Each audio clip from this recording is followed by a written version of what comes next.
Shalom, Igreja do Senhor Jesus Cristo, sejam bem-vindos mais uma vez para este culto de quarta-feira. E é um culto que vamos tentar aqui buscar aquilo que Deus guardou para nós, para podermos alimentar e podermos dar energia para esta caminhada de volta a casa. Antes de abrirmos as escrituras, podemos inclinar as cabeças para um minuto de oração. Senhor Jesus Cristo, eterno, Deus, Criador do céu e da terra, mais uma vez invocamos o seu nome, que é santo, pedindo, Senhor da eternidade, Senhor, que possa trazer sobre nós esta noite o seu Espírito Santo, Senhor, para poder guiar toda este culto e visitando, Senhor da eternidade, aquelas almas que precisam, Senhor da eternidade, estão em angústia, precisam, Senhor da eternidade, de se encontrar com a sua luz. Visite cada lar, cada casa, o irmão que estiver no serviço, o Senhor possa estar lá, lhe ungindo, o Senhor, com a sua sabedoria, as famílias que estão reunidas, o Senhor possa lhes abençoar. Pedimos que o Senhor possa interpretar essas escrituras, porque o seu Espírito Santo é que a vivifica. Entregamos tudo o que for acontecer aqui nas suas mãos, no poderoso nome do Senhor Jesus Cristo. Amém. Podemos abrir, para não levar muito tempo, as nossas Bíblias no livro do apóstolo São Lucas. Ele só tem um capítulo, para abrirmos São Lucas 1, no seu versículo 14. E destes profetizou também Enoque, o sétimo depois de Adão, dizendo que eis que é vindo o Senhor com milhares dos seus santos, para fazer juízo contra todos e condenar de entre eles todos os ímpios por todas as suas obras de impiedade que impiamente cometeram e por todas as duras palavras que os ímpios pecadores disseram contra ele. Que o Senhor acrescente os bênçãos. Irmão, filho da luz, mais uma vez nós estamos aqui neste culto para podermos ouvir um pouco aquilo que Deus guardou para nós e podermos aquentar aquilo que os nossos corações precisam. Nós sabemos que o homem físico, que é o natural, ele se alimenta simplesmente da comida física, e o homem espiritual, que é aquele que está escondido debaixo dessa cobertura, deste corpo de pestilência amaldiçoado que foi feito do pó da terra, este homem que está lá, ele se alimenta simplesmente da palavra de Deus. Então é por isso que nós estamos aqui sentados nas nossas casas, talvez nos trabalhos, talvez na escola. Estamos juntinhos, sintonizando aquilo que o Espírito Santo vai trazer para poder alimentar aquele homem que é o homem principal, aquela alma. Porque quando o Senhor Jesus Cristo se revelou, não veio simplesmente para salvar a carne já estava amaldiçoada, mas o Senhor Jesus Cristo estava preocupado com a alma, com a vida que está oculta nesta alma, que não foi amaldiçoada quando o nosso pai Adão caiu naquele dia no jardim do Éden. Irmãos queridos, estávamos a ver aqui a escritura do livro de São Judas, no capítulo 1. É uma carta muito pequena, uma epístola muito curta, mas dentro dela deixou alguma mensagem para esta igreja da era qual nos encontramos, que é a igreja da era de Efésio. O nosso apóstolo Lucas, São Judas, dizia-nos aqui que sobre os ímpios havia profetizado também Enoque, que era o sétimo depois de Adão. E nós muitas vezes preocupamos-nos com as escrituras que foram profetizadas em forma de letra, que estão lá escondidas no Antigo Testamento, e nós sabemos que tudo aquilo era simplesmente a sombra. Sabemos que o arrebatamento, que é aquilo que nós estamos à espera no dia de hoje, porque eu acredito que ninguém hoje está à espera de um reavivamento, ninguém está à espera de um avivamento. O que a igreja, que é a esposa do Cordeiro, está à espera para este dia? Está simplesmente à espera do arrebatamento. E nosso profeta da era, o irmão Branham, nos disse que o arrebatamento é uma revelação. E sabemos que a revelação é algo que acontece individualmente. Estavam eles na montanha naquele dia e perguntou: o que os judeus dizem que eu sou? E todos eles começaram a apontar os profetas do passado. Apontaram talvez Branham, talvez Wesley, talvez Lutero, talvez Columba, talvez Irineu, e apontaram Paulo. Mas Pedro Pedro disse, ungido pelo Espírito Santo, disse que tu és Cristo, o Filho de Deus. E Deus deu as chaves do reino dos céus a Pedro, por causa, como presente, por causa do entendimento, a revelação que ele teve sobre quem era Jesus no seu próprio dia. Agora, eu queria que todos nós pudéssemos perceber, nossos queridos irmãos, porque muitas vezes nós se deixamos seguir por coisas erradas, seguimos doutrinas, às vezes credos da igreja, às vezes encostamos naquilo que é a espiritualidade de um ministro ou de um irmão que está conosco no tabernáculo. Não digo que isso esteja errado, mas a palavra de Deus perguntou a Pedro: quem diz os judeus que eu sou? Ele falou no presente: tu és Cristo, o Filho de Deus. Então há um segredo que está de trás da revelação. A revelação é a manifestação da palavra na carne humana. Quando a palavra de Deus se vindica na vida daquele que se chama crente, Deus tem que estar a visitar esta alma, tem que estar a se manifestar nesta alma, tem que estar a trazer o entendimento daquilo que são os seus projetos, os seus planos dentro da espiritualidade deste crente. Nós falávamos aqui, queridos irmãos, que no Antigo Testamento, simplesmente o que acontecia? Eram sombras simplesmente das coisas que iriam acontecer no Testamento no qual nós encontramos. Sabemos que o julgamento do homem está lá no Antigo Testamento. Sabemos que no Antigo Testamento tem o primeiro homicídio. Sabemos que no Antigo Testamento o irmão Branham nos diz que é semente. E no Apocalipse, que é a era na qual nós nos encontramos, o que está acontecendo nesta era é a colheita, é a era da seleção, é a era daqueles que são bodes, foram encostados para seu lado, e aqueles que são as ovelhas do Criador possam ser guardados debaixo da unção desse mesmo Espírito. Mas algo que eu queria compartilhar aqui com irmãos sobre Enoque. E nós encontramos Enoque no Antigo Testamento, e a Bíblia simplesmente nos fala como é que ele se comportou perante a palavra de Deus. Mas nós sabemos pela revelação da mensagem que nós encontramos no dia de hoje, que Enoque era um mensageiro, trazia uma mensagem de acordo com a escritura que nós recebemos agora. Qual era essa mensagem que esse profeta, para aquele tempo que Deus havia levantado, trazia? Era a segunda vinda do Senhor Jesus Cristo.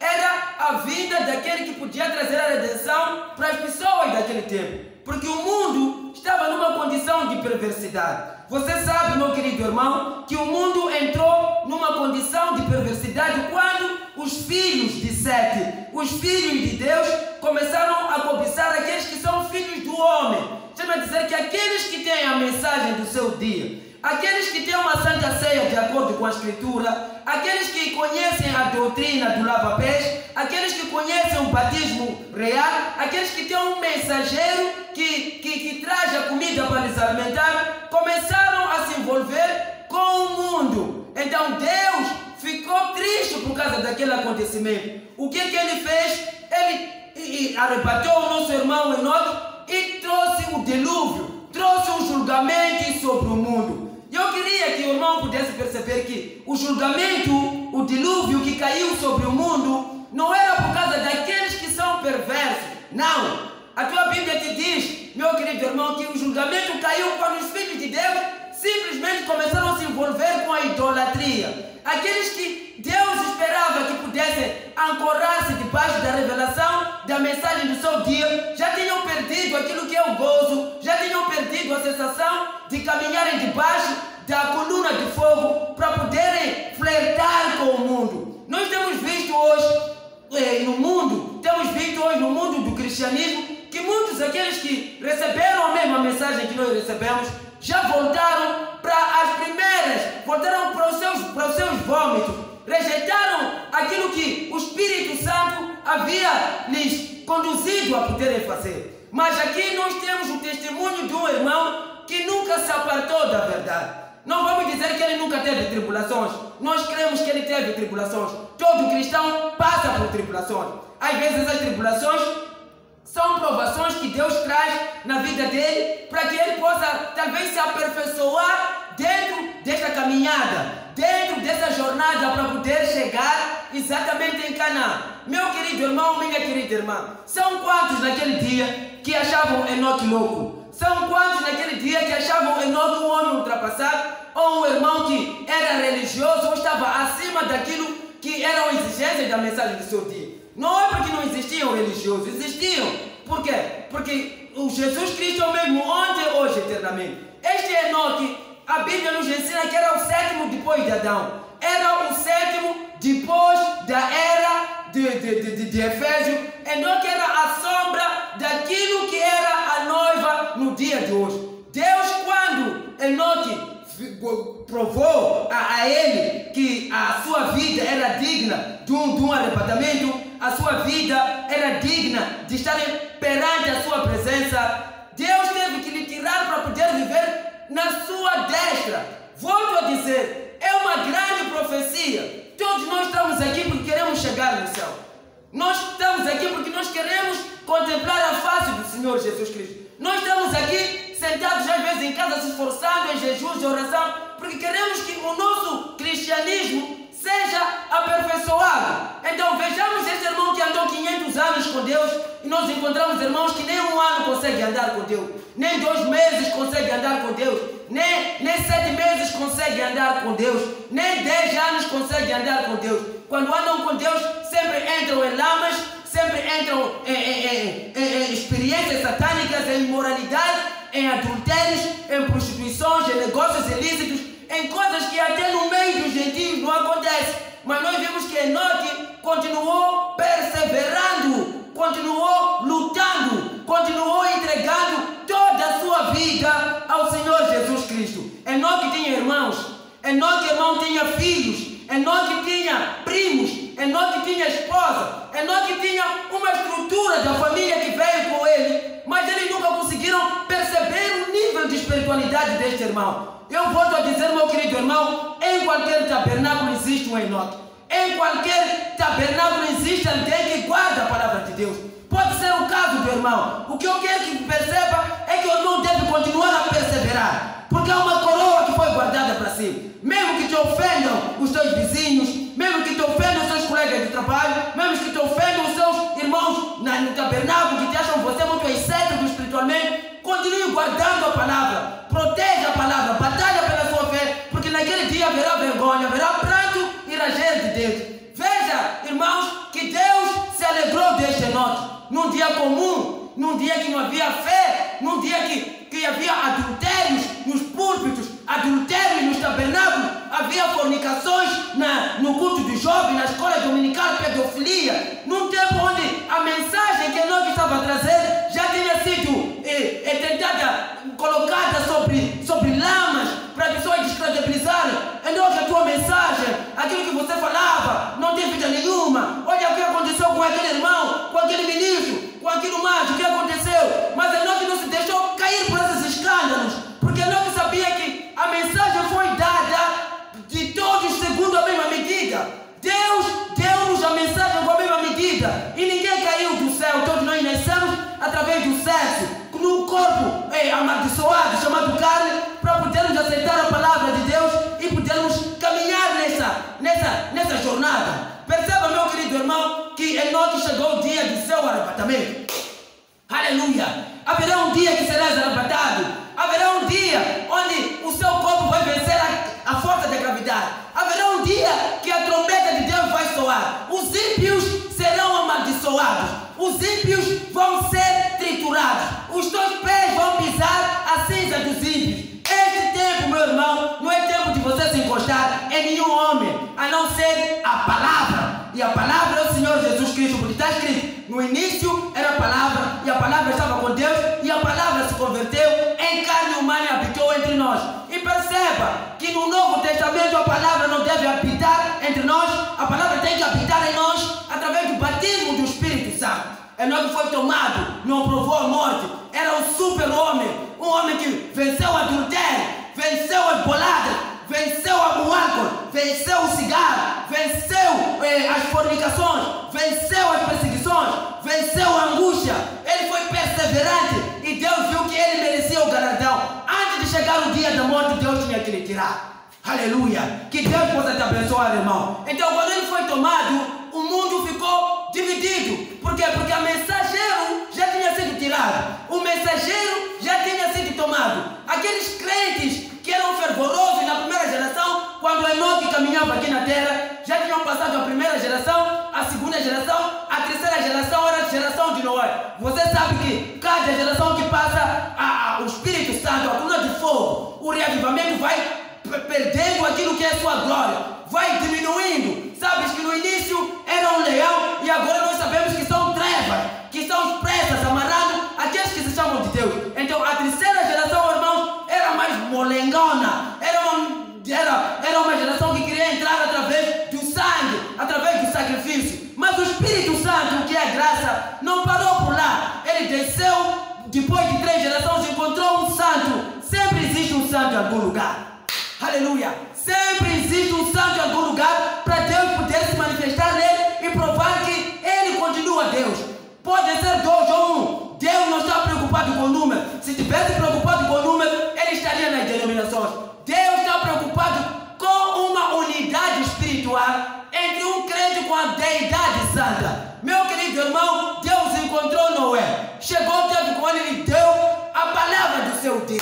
Qual era a palavra do seu dia? Era a construção de uma arca. Ele tinha que entrar através da sua força física, através de um sacrifício. Já não era Deus que estava a tomar, só lhe deu a ordem. A tua escritura deste dia, a sua salvação só pode ser a partir da construção de uma arca. E a mensagem que nós temos, aleluia, nos diz que aquela arca era a palavra de Deus. Era a promessa, era o caminho provido para aquela terceira geração poder se encontrar com o Messias. Veja o que aconteceu. A arca foi construída de acordo com as medidas, de acordo com a arquitetura de Deus. 3 andares, 3 portas, uma janela no céu, cada animal um para poder entrar, tudo feito de acordo com a escritura que Deus havia feito. E todo mundo rejeitou. O mundo continuou fora. Os irmãos da igreja de Noé fugiram dele, lhe abandonaram, achavam que ele fosse um sonhador. Na verdade, todo crente é um sonhador. Enoque foi chamado sonhador e hoje está na destra do Pai. Noé também foi chamado sonhador. Todo cristão tem que ser chamado sonhador. Jesus Cristo era um sonhador, porque ele andava na terra e a sua lei, a sua forma de viver é de acordo com o céu. Todo cristão, todo que tem uma unção do Espírito Santo, tem uma legislação celestial. Aleluia! Perceba, meu irmão, você pode ser uma xangana, uma chave, não interessa. Mas se for o Espírito Santo entrando dentro de si, não interessa o que os perseguidores, o que aqueles falsos crentes falam no seu tabernáculo. O que interessa é a deidade que habita no seu coração, que traz gozo e refrigério. E Noé construiu a arca e executou a arca de acordo com a ordem de Deus, pregando para eles durante 100 anos, 110 anos, e ninguém creu na mensagem. E hoje nós temos pregado tanto: saiam do mundo, não das igrejas, saiam do mundo, mas o mundo entrou nos tabernáculos, subiu nos púlpitos. Que vergonha! O mundo já não há diferenciação entre um crente que se chama noiva do Senhor Jesus Cristo com aquele que está no mundo. O crente da Laodiceia tendo um comportamento, o crente da mensagem tendo um comportamento de mornidão. Então o Espírito Santo está irado. Mas saiba que a vergonha que acontece na fé, as decepções que você assiste, os escândalos que acontecem, serve para filtrar aqueles que são genuínos cristãos. Os que vão ficar são aqueles que entregam as suas carnes, entregam os seus apetites, entregam os seus deleites, entregam naquilo que Deus não tem prazer que eles pudessem fazer. Tem apetites da carne, os cigarros, as bebidas, as irmãs da igreja. Oh, que vergonha! Tem os roubos, as mentiras, o ódio, a falta de amor, mas a aparência deles parece de cristianismo. Mas Enoque, na presença de Deus, Noé construiu a arca e foi pregando e nunca cessou. Quando você prega para alguém, teu colega no serviço, e ele rejeita, não cansa. O fato de haver um fracasso não significa que você é um mau cristão, não é isso. Viva a palavra de Deus e continue pregando, porque Cristo disse no livro de Marcos: os que crerem serão salvos, mas os que rejeitarem serão condenados. Então, está lá dentro do bolo do evangelismo haverem crentes que creem e aqueles que não creem. E ninguém creu na mensagem de Noé mais uma vez. Nós nunca vimos água sair do céu. Nós nunca vimos água a cair do céu. Então, o que acontece, meu irmão? Eles foram engolidos foram afogados todos eles, mas Deus sempre lhes trouxe uma vontade para poder salvar eles. Meu querido irmão, esta é a pequena mensagem que eu tenho para te dizer que continua perseverando. Não interessa em que condição você se encontra, guarde Deus no seu coração e Ele vai te abençoar. Oremos. Senhor Jesus Cristo, eterno Criador do céu e da terra, entregamos, Senhor, este culto nas suas mãos. Em nome do Senhor Jesus Cristo nós oramos. Amém.